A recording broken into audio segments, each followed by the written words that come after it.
ಕರೆ ಗೌಡ್ರಂದ್ರು ಹಾ ಆ ಮಗನ ತಂದು ಹಚ್ಚಿದವನ ನಾ ಇಲ್ಲಿ ನಾನಾರ್ಲೆ ಆ ಮಗ ತಿರುಗಲತ್ತಿದ್ದ ಕೈಯಾಗ ಒಂದ್ ಜೋಳಿಗೆ ಹಿಡ್ಕೊಂಡು ಮೌಲಾಕ ಕಾನಗತ್ಲಿ ಹೌದು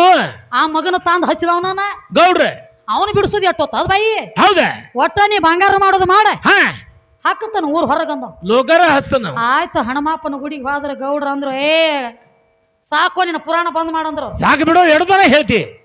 ಪುರಾಣ ಬಂದ್ ಮಾಡು ಕಟ್ಟು ನಿನ ಗಂಟ ಹಾ ನಡಿ ಮೌಲಕಕ್ಕ ಹಾ ತಾಯಮ್ ಆಗೈತಿ ಹಾ ಕಟ್ಟು ನಿನ ಗಂಟಿನ ಚಾರಾಗೈತಿ ನಡಿ ಚಾರ್ ಆಗೈತಿ ನಿನ ಕೇಲ್ ಖತಮ್ ಆಗೈತಿ ಹೋಗ್ ಡೋಣೆ ಬೀಳ್ ಹೋಗ ಹಾ ಚಲ್ಲ ಚಲ್ಲ ಮೇರಿ ಸಾತಿ ಓ ಮೇರಿ ಹುವಾತಿ ನಮ್ಮ ಬರ್ತದ ನಮ್ಮ ಬಡತಕ ಸಿಕ್ಕ ಮೌಲಕಾಕ ಬತ್ತಲದಾಗ ಹೇತಿ ನಿನಗ ನಡೀತ ಬಾಳ ಗೊತ್ತಿ ಹಾ ಇಂಗ್ಲೇಶ್ವರ ಲಾಲ್ ಸಾಬ್ ಹಾ ಏನತ್ತಾತು ಏನಂತ್ರಿ ಗಂಟ ಕಟ್ಟತೇನ ಕಟ್ಟಿಸ್ಲ ಹೌದಲ್ಲ ಡಪ್ಲಿ ವಾಲ ಗಂಟ ಕಟ್ಟತೇನ ಕಟ್ಟಿಸ್ ಲಾಲ್ ಸಾಬ್ ಕಟ್ಟಂಗಿಲ್ಲ ಕಟ್ಟುದಿಲ್ಲ ಕಟ್ಟಂಗಿಲ್ಲ ಅಂದ್ರೆ ನೀನು ಹೊತ್ತಾರಿಗೆ ಕಟ್ಟಿಸ್ತೀವ ಕಡೆ ತಗೋ ಕೈಯಾಗ ಒಂದ್ ಬೆತ್ತ ತಾನ ಬಿಡ್ತಾನ ಜಾಗ ಹಂಗ ಸಾಕ್ಷಾತ್ ವಿಷ್ಣು ಅಂದ ಹೌದು ಏನಂತವ ಯಪ್ಪ ಇಕ್ಕಿ ಅವತಾರೋ ಅಂದವ ಹೌದು ಜಗತ್ತಿನೊಳಗೆ ನೀ ಹೆಚ್ಚಿನಕಿದೀವ ನಿನ್ನ ಬಿಟ್ರ ಜಗತ್ತಿನೊಳಗೆ ಏನೇನು ಇಲ್ಲ ಮೊದಲು ಬಾ ಹೋಗೋಣ ತೇಳಕಿನ ಕರ್ಕೊಂಡ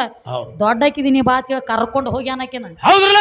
ಯಾವ ಕಾಕ 50 ರೂಪಾಯಿ ಕೊಟ್ಟಿದ್ ನೋಡ್ಯಪ್ಪ ನೀ ಕೇಳಿದಿಟ್ಟ ನಾ ಹೇಳೋದಿಟ್ಟ ಹೌದು ಸಣ್ಣದೊಂದು ಕ್ಯಾಲಿ ಅಂದು